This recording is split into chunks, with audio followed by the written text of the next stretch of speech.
POV. I need to tell this like a confession because I was wrong about someone. I thought it was just strange until I found out why a suitcase packed for a trip that never happened stayed in the hallway. At first, it did not feel like a huge story. It felt like one weird detail in a normal life, the kind of thing people notice for 2 seconds and then forget because they have their own problems. But some details are not random. Some details are little doors, and once you open them, you realize somebody has been carrying pain in plain sight. It started as one of those details everybody notices and nobody wants to ask about. People would whisper, make guesses, then move on because asking the real question felt too personal. That is why this hit so hard. Nobody was trying to make a scene. Nobody was trying to go viral.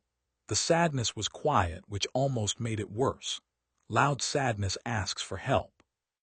Quiet sadness learns how to sit at the table, answer texts, pay bills, and smile at the exact right times so nobody gets suspicious.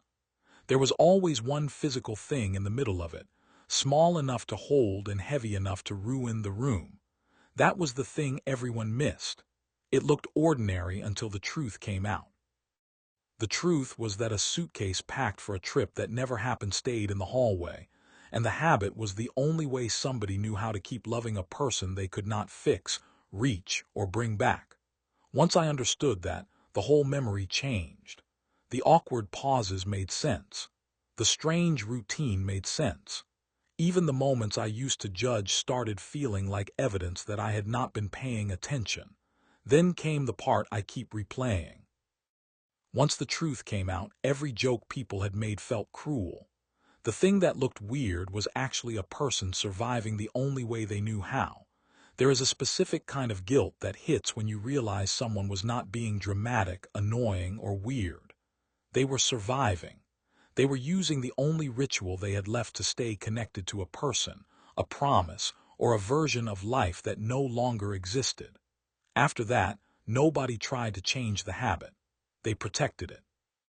Sometimes the kindest thing you can do is stop asking someone to grieve in a way that looks normal, and that is why I keep thinking about it. The saddest stories are not always the ones with a giant twist.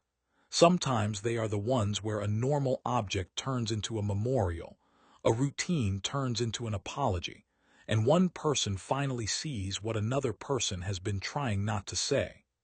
Comment what you would have done if you found out this was the truth.